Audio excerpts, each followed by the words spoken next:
And You've I gotten wear quite them. extravagant, though. Like sometimes, like one half of the suit is one color. Yeah. Like looks like you're getting bored. Professors like to think that they're everybody's buddy, but that's not the right relationship. And so that was helpful. And then when I went on tour in 2018, you know, I realized that I was going to speak live in front of several 100,000 people over the course of the tour. And I thought, you got to think when you have an opportunity like that if you had the least amount of sense, you'd pull out all the stops. So I bought some expensive suits. And then one of the things that happened in consequence of that was that people started to come to the lectures in suits. And so I'd say about 40% of the audience dresses formally. And lots of the young guys who come, they tell me when I meet them afterwards in the meet and greets, for example, that they bought their first suit to come to the lectures. And so, you know, I wouldn't have ever expected that. And then Dimitri showed up about 2 years ago with this portfolio of suits.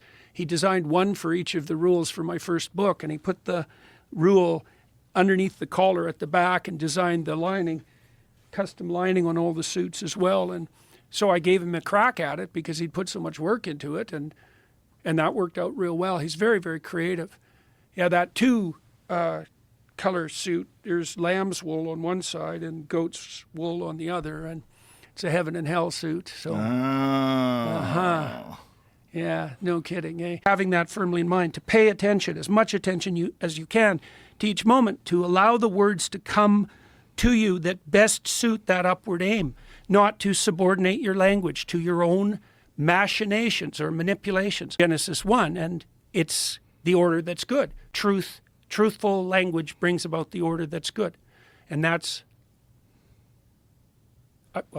that's a very accurate way of portraying the role consciousness plays in bringing about reality. And it's not, that viewpoint, by the way, isn't limited to the Judeo-Christian canon. You see the same thing in the Taoist representation, because in the Taoist world, you have a domain of order, that's the black serpent, and you have a domain of chaos. Sorry, I have it reversed. The domain of order is the white serpent, and the domain of chaos or possibility is the black serpent in the Taoist image, the two snakes, head to tail.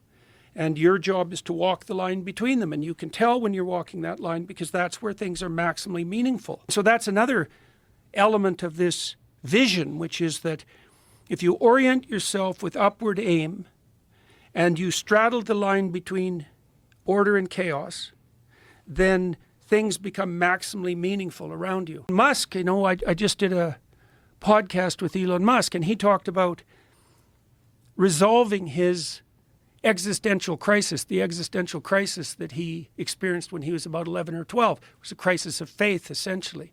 And the way that he resolved that and then motivated himself so intensely was by understanding that if he pursued the path of the expansion of knowledge, that would be intrinsically meaningful. That's the path of growth.